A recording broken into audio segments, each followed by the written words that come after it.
예수님께서 이 세상 떠나신 지가 2000년이 넘었습니다. 그럼에도 불구하고 여전히 변치 않는 사실이 하나 있는데요. 주님께서 반드시 다시 오신다는 것, 그리고 그날이 바로 이 세상의 끝이라는 것입니다. 우리는 여전히 끝을 살고 있는데 비록 예수님께서 승천하신 지가 수세기가 지났지만은 주님은 곧 오십니다. 그의 백성을 부르시고요. 구원하십니다. 그것은 예수님께서 말씀하시고 약속하신 진리이기 때문입니다. 끝이 옵니다. 그 이유가 무엇인가요? 어마어마하게 파괴적인 무기가 인류의 손에 쥐어졌기 때문이 아닙니다. 지구온난화의 재앙이 쓰나미처럼 밀려오기 때문도 아니고요. 끝도 없이 추락하는 인류의 도덕적 타락이 일반화되고 있기 때문도 아닙니다. 괜찮으세요? 이유는 단순하고 명확한데요. 예수님께서 끝이 온다고 말씀하셨기 때문입니다. 세상 끝이고 그날 다시 돌아오시겠다고, 그리고 우리를 구원하시고 우리와 함께 하시겠다고 분명히 약속하셨습니다. 우리가 읽은 본문에는 예수님의 재림에 대한 약속이 기록되어 있습니다. 예루살렘의 성전의 미래를 제자들이 물어봤습니다. 주님, 이 아름다운 성전은 어떻게 됩니까? 주님께서 그 성전을 바라보시면서 그 끝을 얘기하셨습니다. 예루살렘도 끝나고 더불어서 세상도 끝난다고 얘기하셨습니다. 이렇게 예수님께서 세상의 끝과 예루살렘의 끝을 동시에 말씀하신 이유가 무엇일까요? 그 과정이 비슷하기 때문입니다. 일종의 거울이라고 할 수 있는데, 예루살렘이 어떻게 멸망한지를 보면은 이 세상도 어떻게 끝나는지를 알 수 있다는 것이지요. 그래서 이 예루살렘의 마지막을 통해서 어떤 징조가 나타날 것이냐고 제자들이 물었습니다. 우리 함께 7절의 말씀을 같이 한번 읽어볼까요? 시작. 그들이 물어 이르되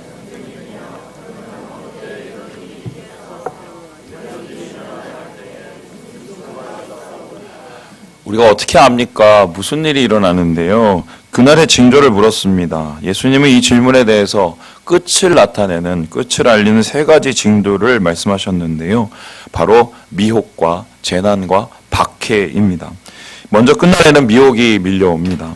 믿음의 길을 떠나고 인생을 방하게 만드는 거짓말들이 넘쳐납니다. 8절에는 주님께서 내 이름으로 오는 가짜 사람들이 많이 올 거라고 합니다. 말 그대로 가짜 예수인데요. 많은 사람들이 이 가짜 예수를 진짜 예수라고 믿고 미혹에 빠진다고 말씀하셨습니다. 기독교 이단 대책 연구회의 조사에 따르면 우리나라에 사이비 종교인 숫자가 200만 명이 넘는다고 합니다. 또 뿐만 아니라 몇천 명 이상의 교인을 가진 자칭 예수, 자칭 재림주라고 말하시는 분들이 성공한 재림주죠. 성공한 가짜 예수들이 40명이 넘는다고 합니다. 벌써 10년 전 통계인데요. 더 늘었겠죠. 뭐 어찌 이분이겠습니까? 자신을 굳이 예수라고 말하지 않아도 주님 누릴 영광 가로채고 있는 명목상의 목사까지 합치면 얼마나 더 많겠습니까? 끝날에 미혹이 다가옵니다. 그리고 그 후에 곧 재난이 밀려옵니다. 전쟁, 전염병, 기근과 그리고 자연재해 등 예상치 못한 극한의 공포가 우리의 현실로 다가오게 될 거라고 주님께서 말씀하십니다. 많은 사람들이 이 재난에 무너지고 이 재난에 망가지게 됩니다. 그리고 그 이후에 가장 무서운 것이, 특별히 주를 믿는 성도들에게 가장 무서운 것이 다가오는데요. 그것이 바로 뭐냐? 대대적인 박해, 대대적인 핍박입니다. 예수 믿는다는 이유로 옥에 갇힙니다. 권력자의 희생제물이 되고요. 뿐만 아니라 믿었던 가족과 친지들에게조차도 배신을 당하고 순교자가 발생하게 됩니다. 핍박과 환난이 극에 이르렀을 때 어떤 일이 일어나냐? 진짜 끝이 옵니다. 멸망이 옵니다. 예루살렘 성벽을 에워싸고 있던 로마 군대처럼 돌 위에 돌 하나 남지 않은 예루살렘 성전처럼 피할 곳 찾아서 사방으로 흩어진 예루살렘 백성들처럼 이 세상은 말 그대로 아비규환, 지옥이 됩니다. 제가 이렇게 말씀할 수 있는 이유는 주님이 그렇게 분명히 얘기하셨기 때문입니다. 그렇다면 질문할까요? 우리는 지금 어디쯤 와 있을까요? 우리 믿음의 선조들은 몇 번이고 지옥 같은 고통을 겪었습니다. 그리고 그것이 세상의 끝이라고 생각을 했는데요. 주님 곧 오신다고 믿었습니다. 하지만 주님 오시지도 않았고 무슨 일도 일어나지 않았습니다. 왜냐하면 진짜 끝이 아니었기 때문입니다. 그렇다면 이런 얘기가 되는데요. 결국에는요. 우리가 혹은 우리의 자녀들이 그 끝을, 진짜 끝을 경험하게 될 것입니다. 끝의 징조를 보게 될 것이고 어떻게 세상이 파멸되게 되는지를 우리가 분명히 보게 될 것입니다. 진짜 지옥을 우리의 세대 속에서 겪게 될지도 모릅니다. 우리 전도사님 중에 한 분이 입버릇처럼 얘기하시는 분이 있어요. 저는 주님 원하시는 거는 다 할 수 있는데 절대로 순교는 못해요. 그러는데 어떻게 알겠어요? 어떻게 장담을 하겠어요? 우리의 삶 속에서 그런 박해와 핍박이 일어날 것이라는 걸 어떻게 우리가 그냥 믿을 수 있겠습니까? 당장 중국에서 일어난 상황만 봐도 그런데요. 여러분 지금 중국의 지도자가 누구죠? 시진핑이죠. 시주석이 지도자가 되었을 때 중국 크리스찬들이 내심 속으로 기대를 했습니다. 왜냐하면은 이 부인이 이 리펑유엔이라는 분이 있는데 펑리유엔이군요. 그 가족, 그러니까 처가가 기독교인이라는 설이 있었어요. 실제로 그렇다는 말도 많고요. 그래서 이 사람이 아마 주석이 되면 우리 기독교가 더 부흥할 것이다 이렇게 예상을 했습니다. 그러나 지금 중국 교회는요. 문화혁명 이후에 최고의 위기를 맞고 있습니다. 끝을 느끼고 있는 것이죠. 지난해 허난성에서 십자가가 무너진 교회가 4천 곳이 넘고요. 예배당에는 마오쩌둥이나 시진핑 그림이 걸리기 시작했습니다. 그리고 강단 위에는 공산당 깃발이 개양됩니다. 그리고 정부를 비판한다는 이유로 목사님들과 장로님들이 하나둘씩 사라지고 있습니다. 며칠 전 중국에서 사역하시다가 귀국하신 선교사님 만났는데 만나자마자 하시는 말씀이 가슴이 너무 쪼여오는 두려움을 느꼈다고 그곳에서. 여러분 외국인이 이렇게 느꼈으면 거기에 있는 예수 믿는 사람들은 어떻게 해서요. 최근에는 한인교회마저 탄압받고 있다고 하는데요. 중국 교회가 이렇게까지 될 줄은 아무도 상상 못했다고 합니다. 갑자기 끝의 모습이 닫혀온 것이죠. 우리 역시 어떻게 평안을 장담하겠나요? 비록 예수 믿는다고 직접적인 핍박을 받지 않겠지만은 우리 세대에 교회의 끝을 볼 줄 어떻게 알겠습니까? 제가 너무 과장한다고 생각하나요? 여러분 지금 이 사진을 보시면 지난주 공중파 방송에서 이 보도된 뉴스입니다. 여러분 여기에 보면 뭐라고 나왔습니까? 영국 성공회의 400년 전통이 깨졌는데요. 1603년에 제정된 주일 예배 의무화 규정이라는 것이 있습니다. 한마디로 뭐냐면 성수주의를 우리가 마땅히 해야 된다. 우리 예수 믿는 사람은 주일날 예배 드리는 것이 당연하다. 이런 것이 있는데요. 이 전통이 이 법규가 무너졌습니다. 참고로 이 성공회는 영국의 대부흥을 이뤘던 곳입니다. 그런데 지금 그곳에 주일 성수 포기한다는 얘기가 흘러나오고 있습니다. 이유는 신자 수가 급격히 줄고 이에 따라서 목회자가 줄었기 때문인데요. 농촌 지역의 목사 한 명이 여러 교회를 담당하는 일이 다반사입니다. 교회 상황이 꼴이니까 어쩔 수 없이 주일 예배 자율화시킨다는 건데요. 이 참고로 제가 말씀드리면 제 모교가 이 총신대 신대원이잖아요. 이 총신대 신대원의 작년 신입생 모집이 미달로 끝났답니다. 제가 총신대원 들어갈 때 6대1이었어요. 근데 지금 미달이에요, 미달. 그러니까 우리의 내일, 우리나라의 내일을 과연 우리가 어떻게 예상할 수 있을까? 모르죠. 여러분에게 겁주기 위해서 분위기 몰아가는 거 아니고요. 주님의 말씀을 그대로 전할 뿐입니다. 한국을 둘러싸고 있는 주위 상황에 대해서 말씀드리는 것인데요. 그렇다면 우리가 어떻게 해야 될까? 끝을 살고 있고 끝으로 가고 있는 우리가 도대체 어떻게 해야 될까? 이 제자들도 동일한 질문을 예수님께 물었습니다. 어떻게 끝을 버틸 수 있을까요? 이에 대해서 예수님이 말씀하셨습니다. 우리 같이 한번 읽어볼까요? 시작. 너희의 인내로 너희 영혼을 얻으리라. 이 원어를 그대로 뜻을 살려서 해석하면 이겁니다. 너희가 견고히 서면 영혼의 이 생명을 누릴 것이다. 취할 것이다. 이런 뜻이에요. 다시 말해서 흔들림 속에서도 믿음으로 견고히 서면 지옥 같은 세상 속에서도 생명을 누릴 수 있다는 약속입니다. 아무리 미혹과 환난이 닥쳐와도 핍박과 박해로 마음이 상해도 우리의 영혼이 흔들리지 않으면 살 수 있어요. 살 수 있어요. 사막에서도 샘을 발견할 수 있어요. 주님이 약속하셨습니다. 그렇다면은 어떻게 하면 믿음으로 서지? 어떻게 하면 내가 세파 속에서 우리가 붙들어야 될 믿음의 인내를 누릴 수 있지? 질문하게 됩니다. 이에 대해서 예수님께서 한마디로 정의하셨는데요. 우리 함께 36절의 말씀을 같이 한번 읽어봅니다. 시작. 이러므로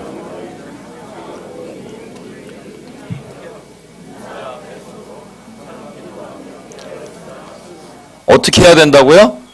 기도해야 해요. 기도하는 것 외에는 말세를 끝을 버틸 수 있는 방법이 없어요. 주님 말씀하십니다. 기도하면 피할 수 있다고 얘기하시고요. 주님이 말씀하십니다. 기도하면 살 수 있다고 얘기합니다. 아무리 큰 위험이 올지라도 기도하면 피할 길 열리고요. 아무리 어려운 시험이 다가올지라도 기도하면 감당할 힘을 얻는다고 말씀하셨습니다. 말씀 묵상도 좋고 예배도 좋고 봉사도 좋고 훈련도 좋지만 기도를 대신할 수 있는 힘은 없다는 거예요. 그 이유가 무엇입니까? 기도는요, 하나님의 능력에 바로 줄을 갖다 대는 직통 능력, 직통 힘이기 때문이에요. 하나님의 아들이신 예수님을 바라봅시다. 그분 역시 기도로 모든 사역을 감당하셨습니다. 공생의 사역 어떻게 시작했나요? 유대 광야로 가서 기도하심으로 시작하셨습니다. 12제자 부르실 때 어떻게 했나요? 밤새도록 기도하셨습니다. 분주하고 힘겨운 사역이 이어질 때면 어떻게 하셨습니까? 조용히 산에 올라가서 새벽이 맞도록 기도하셨습니다. 가장 괴로운 십자가를 앞두고 어떻게 하셨습니까? 겟세마네에 올라가서 땀이 피가 되도록 기도하셨습니다. 주님은 사실 그럴 필요가 없는 분이에요. 왜입니까? 참 사람인과 동시에 참 하나님이시기 때문입니다. 그럼에도 그렇게 능력 많으신 하나님께서 왜 기도의 열심을 잃지 않았을까? 본을 보여주시기 위함이에요. 기도하면 살 수 있고, 기도하면 열릴 수 있고, 기도하면은 힘을 얻을 수 있다는 것을 우리에게 보여주기 위해서 시험을 감당하는 기도의 능력을 나타내기 원하셨던 것입니다. 그러나 지금 우리의 시대를 바라보십시오. 우리의 시대는 이제 기도 결핍의 시대를 넘어서 기도 멸종 시대에 다다르고 있습니다. 기도의 본인을 보이신 예수님을 우리가 알면서도 기도가 능력이라는 말을 얼마나 많이 들었음에도 우리는 매우 기도하지 않습니다. 싸잡아서 말씀하는 것 같아 죄송한데요. 요즘 기도 안 하는 것이 한국교회 트렌드가 돼서 그래요. 얼마 전 제가 가끔 방문하던 기도원에 연락을 했습니다. 숙소 잡고 좀 가서 기도하려고 했는데 연결이 잘 안 됐어요. 그래서 몇 번 전화해서 겨우 연결이 됐는데 그분 말씀이 오시면 안 된다는 거예요. 이유를 물어봤더니 기도원 문을 닫았대요. 참고로 말씀드리면 이분은 이곳은 한수 이북에서 그래도 매우 영향력 있는 기도원이었습니다. 그런데 이제 폐원되었습니다. 채 10년도 되지 않았어요. 쇠락하는데. 문 닫는 기도원이 여기뿐일까요? 우리 교회 역시 마찬가지 아닙니까? 기도하는 권사님들이 사라지고 있습니다. 새벽 기도회, 철야 기도회, 중보 기도회, 선교 기도회 등 기도 모임을 포기하는 교회들이 늘고 있습니다. 아니면 그저 명맥만 유지하고 있습니다. 교회 지하실에 있던 기도실은 창고로 변한 지 오래입니다. 기도하겠다는 말은 이제 인사가 되어버렸습니다. 우리에게 무슨 일이 일어난 것인가요? 왜 이렇게 기도의 불이 쉽게 꺼져버린 것인가요? 한 가지 확실한 것은 기도의 무릎이 무너지고 또한 기도의 중심이 무너지면 교회 가운데 반드시 나타나는 현상이 있습니다. 예수님께서 이미 말씀으로 예언하셨습니다. 우리 함께 34절 말씀을 읽어봅니다. 시작. 너희는 스스로 조심하라.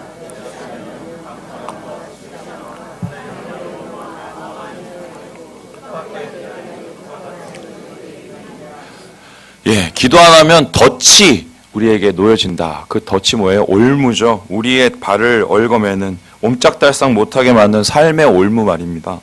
예수님께서는 사탄의 올무를 세 가지로 정리하셨는데요. 방탕함, 술 취함, 생활의 염려입니다. 제가 이 세 단어의 이 연관성에 대해서 이걸 어떻게 연관하면 될까 고민을 하다가 주석을 하나 찾았는데요. 아주 기가 막혔습니다. 같이 한번 읽어볼까요? 시작. 방탕, 술 취함, 생활의 염려는 서로 밀접하게 관련되어 있다. 방탕은 술 취함의 결과를 말하고 이생의 염려는 술 취함의 내용이다. 결국 마음이 이 세상의 것들로 가득 차게 될 때 마음은 영적인 하나님의 일에 둔해져서 그 기능을 하지 못하게 된다. 제자로서 합당한 삶을 살지 못한다. 기가 찬 해석 아닙니까? 이런 거죠. 다시 말해서 먹고 살 걱정 때문에 마음이 무너지면 에야 모르겠다 술을 퍼먹습니다. 술 퍼먹다 보면 어떻게 합니까? 아유 몰라 될 대로 되라. 인생 정말 포기하려고 하게 되죠. 주위에서 딱한 상황, 이런 상황 경험하시는 분들이 있는데요. 비록 술 먹고 인생 포기할 정도는 아니지만 비슷한 충동에 매일 시달리시는 분이 있습니다. 죽고 싶다고 말하시는 분이 요즘 너무 많아요. 그런데 정말 제가 이분들 돕고 싶거든요. 진심인데요. 그렇게 하지 못합니다. 제가 부자가 아니라서 그런 게 아니에요. 물론 부자는 아니에요. 그리고 제가 그들의 마음을 이해하지 못해서 그런 것도 아닙니다. 저도 옛날에요. 정말 죽고 싶었어요. 그런데 제가 그분을 돕지 못한 이유가 뭔지 아세요? 기도 안 하면, 본인이 직접 기도 안 하면 안 돼요. 본인이 직접 기도하지 않으면 불가능하기 때문입니다.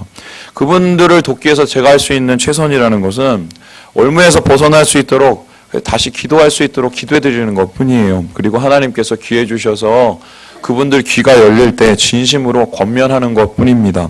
결국 본인이 무릎 꿇어야 합니다. 기도의 자리로 본인 나와야 되고요. 그래야 삽니다. 그래야 피하고요. 그래야 벗어나고. 제 말이 아닙니다. 오늘 주님께서 말씀하십니다. 기도하면 산다고. 말세의 시험과 유혹과 핍박을 이길 힘은 기도밖에 없다고 주님이 이야기하십니다. 이 기도의 성자라고 불리는 이엔 바운즈 목사님이 일찍이 기도 멸종 시대에 대해서 예견을 했습니다. 그리고 기도가 살 길이라는 것을 알고 기도 멸종 시대를 살고 있는 이 세대의 그리스도인들에게 이런 글을 남겼습니다. 우리 같이 한번 읽어볼까요? 영적인 일은 힘이 든다. 그래서 사람들은 영적인 수고를 하려고 하지 않는다. 하지만 기도하지 않는 영혼에게는 성령이 거하시지 않는다. 기도하지 않는 영혼에게는 설교가 덕이 되지 않는다. 기도하지 않는 그리스도인을 그리스도는 알아주시지 않는다. 기도하지 않는 설교자가 복음을 전파할 수 없다. 여러분, 우리가 흔히 목사님들에게 아유 목사님 설교가 뭐 저래, 장로님들이 왜 저 모양이야, 왜 권사님들은 그렇게 비판하기는 되게 쉬워요. 그런데 그렇게 비판하면서 동시에 그분을 위해서 기도하기는 정말 어려워요. 사실 기도하지 않으면 비판할 자격이 없습니다. 제가 이 이엔 바운즈 목사님 이 말씀 보면서 마지막 구절을 읽고는 한참 고민을 했어요. 내가 설교할 자격이 정말 있나? 이렇게 돌아봤는데 참 부끄러웠습니다. 사실 이번 주 설교를 제가 화요일부터 준비했거든요. 보통 이제 목요일 아니면 뭐 좀 빨라도 수요일 날 준비를 하는데 매우 일찍 시작했습니다. 그 이유가 뭐냐면 새벽에 가서 기도하고 있는데 하나님께서 강하게 이끌어 주셨습니다. 말이 이끄심이지 거의 책망에 가까운 말씀을 제 마음에 주셨어요. 그래서 기도에 관한 책을 찾고 독서를 했는데 결국은 책을 멀리하고 무릎을 꿇었습니다. 왜냐하면 하나님 원하시는 거는 독서나 묵상이 아니라 기도였기 때문입니다. 하나님께 간구했어요. 하나님 제 영혼이 살아날 수 있도록 또 우리 교회 성도들 영혼 좀 살려달라고 기도를 했는데 마침 그 아침에 목요일인가에 기도를 하고 있는데 우리 교회 새벽마다 오시는 권사님 같아요. 권사님이 한 분 있어요. 교회 우리 교회 안 다니신 분인데 연세가 80이 넘으신 분이거든요. 근데 그분이 막 기도를 하시는데 주여 교회에 부흥을 주시고 강단에 성령이 넘치게 해달라고 막 기도를 하시는데 제가 그 기도에 하나님 저 기도가 제 기도임을 믿습니다. 저렇게 기도했어요. 왜냐면은 정말 그러기를 간절히 바랬거든요. 오늘은 어설기입니다. 어설기. 무슨 소리냐? 어차피 오늘 설교는 기도예요. 기도하라는 얘기예요. 여러분 도전받고 기도하시면 끝이고요. 기도할 때 기쁨과 기대함으로 하면 최상입니다. 이번 신방 그렇게 준비하려고 하는데 여러분 기도의 문 열려서 축복이 넘칠 수 있도록 제가 그렇게 준비하려고 합니다. 그렇다면 이제 마지막으로 좀 질문을 해볼까요? 이렇게 기도가 능력이라는 걸 알면서도 기도만이 살 길이라는 것을 알면서도 기도 안 하면 올무에 걸린다는 것을 알면서도 우리는 왜 기도를 하지 않을까요? 여러 이유가 있을 수 있겠으나 제 모습을 바라보면 세 가지 이유가 떠오르더라고요. 여러분도 한번 솔직해져 보세요. 아마 세 이유 중에 하나는 분명할 거예요. 보시면 알겠지만 이게 수달도 기도를 해요. 예? 근데 우리가 왜 기도를 못하냐? 첫 번째인데요. 바로 기도하는 척하기 때문이에요. 기도하는 척하는. 기도는 안 하고 뭐 어떻게 한다고요?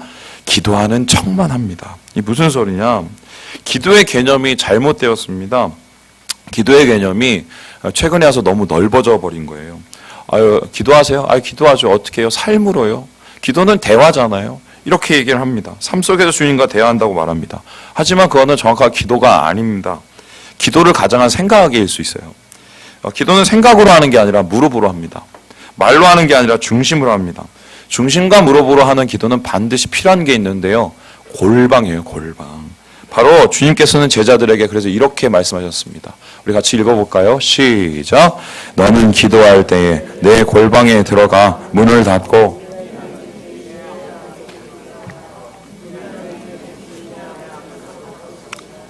진짜 기도는 어디에서 시작된다고요?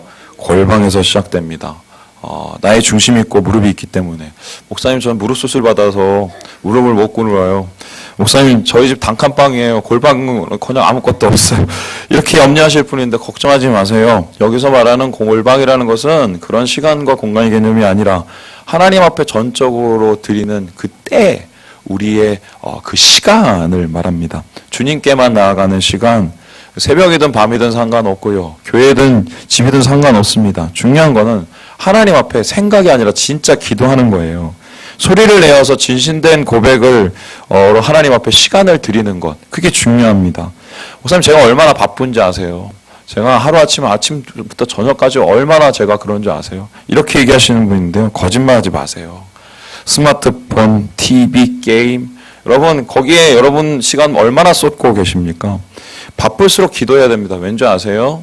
바쁘면은요, 세상에 올무에 걸릴 위험이 훨씬 높고요. 죄 짓기가 훨씬 쉬워집니다. 여러분 솔직해져야 돼요. 기도 안 하면 인생 팍팍해지지 않습니까?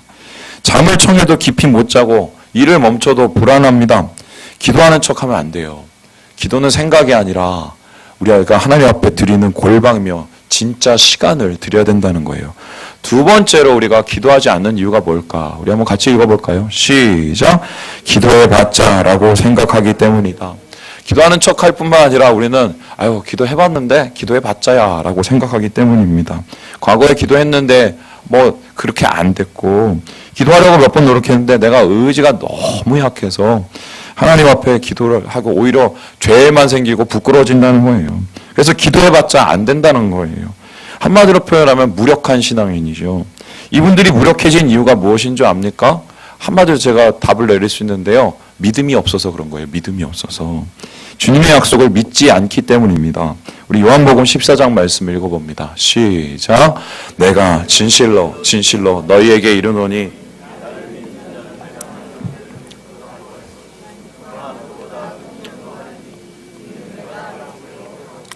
여러분, 하나님은 살아계세요. 그리고 살아계신 하나님의 아들이 우리와 함께 계셨습니다. 예수님께서 공수표 날리시는 분입니까? 예수님의 이 약속은 나를 제외한 누군가를 위한 것인가요? 아니지요. 주님의 약속 영원하고 변치 않으시고, 이 약속은 예수 그리스도를 구주로 믿는 모든 사람들을 위한 것입니다.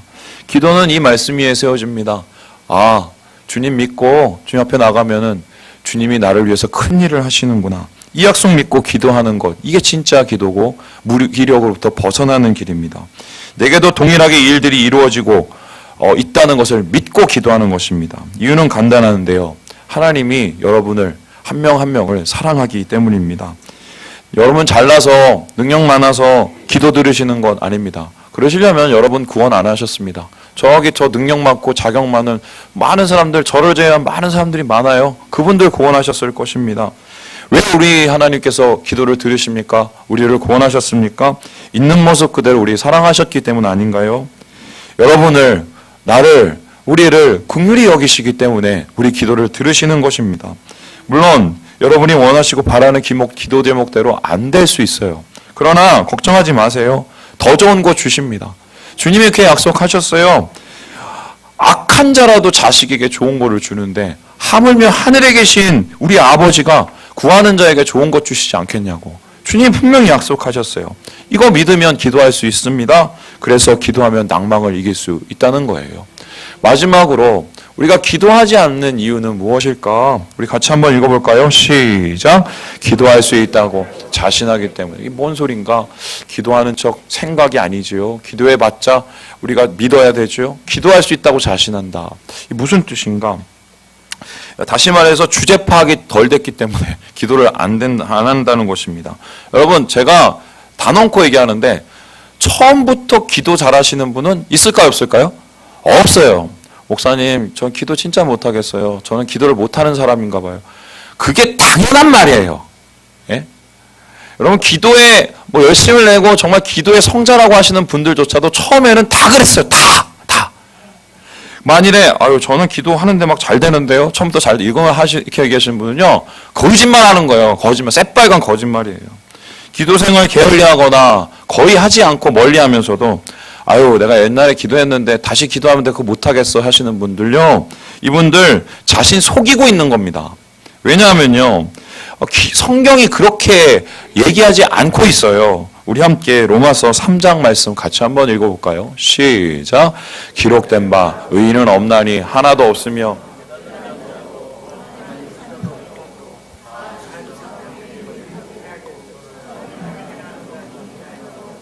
여러분 우리는 본능 자체가 우리 존재 자체가 기도 불능이에요. 기도 불능. 원래 기도를 할 수가 없는 존재들이에요. 기도를 싫어하고 기도를 거부합니다. 가만히 있어 보세요. 기도 시간, 기도 하나님 앞에 나갈 수 있는 한마디로 못해요. 우리 본능이 원래 그래요. 그럼에도 불구하고 목사님 저는 기도하고 있는데요. 이러면요. 의지의 한국인이에요. 의지가 정말 강하신 분이고요. 기도는 절대로 자연스러울 수가 없어요. 고통스러운 게 당연하고 우리 본능이 계속해서 기도를 막고 있습니다. 그래서 우리가 진짜 기도를 드리기 위해서는 어떻게 해야 되나요? 먼저 기도할 수 없는 나를 인정해야 돼요. 내가 좀만 어떻게 해도 기도의 줄을 놓친다는 것을 인정해야 돼요. 아무리 했어도 육신의 기도밖에 드리지 못하는 내 바닥을 인정하지 않으면 기도에 성공할 수가 없습니다. 그러니까 하나님께 매달려야 되지요. 기도할 수 있게 해달라고, 하나님 만날 수 있게 해달라고, 기도의 문 열게 해달라고. 여러분 기도할 수 없으신 분들 있죠? 그분들이 기도할 수 있는 최고의 기도가 뭔지 아세요? 하나님 기도하게 해주세요입니다. 우리 한번 따라해 봅시다. 하나님 기도하게 해주세요. 이 기도만큼 최고의 기도가 없어요. 1시간을 해도 상관없어요. 왜냐하면 그게 하나님이 받으시는 기도이시기 때문입니다. 19세기에 남아프리카의 성자라고 불린 앤드류 머레이 목사님, 이분은 말 그대로 기도로 정평이 나 있는 분인데요. 이분이 닫힌 기도의 문을 여는 방법을 이렇게 소개했습니다. 제가 읽어볼게요. 영적으로 메말라 있을 때 열심히 기도하려고 노력하는 것은 헛된 수고일 뿐이다. 영적으로 무감각한 사람이 기도하기를 바라는 것은 불가능하다. 우리의 기도 생활은 그리스도와 그분의 사랑에 완전히 복속되어야 한다. 이때 처음으로 기도가 자연스럽고 기쁨이 넘치는 영의 호흡이 될 것이다. 자신의 나약함을 예수님께 내려놓을 때 비로소 기도의 문이 열린다. 무슨 뜻인가요? 기도는 자아를 깨트려야 돼요. 깨져야. 자존심, 자만심, 자부심, 자긍심. 이거는 기도와 어울리는 단어가 아닙니다. 기도는요, 한마디로 표현하면 엎드리는 거예요. 살려달라고 엎드리는 거예요. 엎드리는 자가 기도의 좁은 문을 통과할 수 있는 것입니다. 여러분 정말 기도하기 원하십니까? 기도 가운데 하나님 만나기를 원하십니까? 그분의 음성 듣고 기쁨 누리기 원합니까? 그러면요, 엎드리세요. 내려놓으세요. 항복하세요. 주님이 도와주시기를 간구하세요. 주님이 원하시는 기도는 겸손과 순종의 기도, 나의 나약함을 올려드리는 엎드림의 기도라는 것입니다. 말씀 마치려고 하는데요. 우리는 지금 끝을 살고 있습니다. 세상은 분명히 지금 끝을 향해 가고 있습니다. 더 안 좋아질 거예요. 그만큼 기도하기가 힘든 시대, 기도 멸종의 시대를 넘어서 기도 전멸의 시대가 올 겁니다.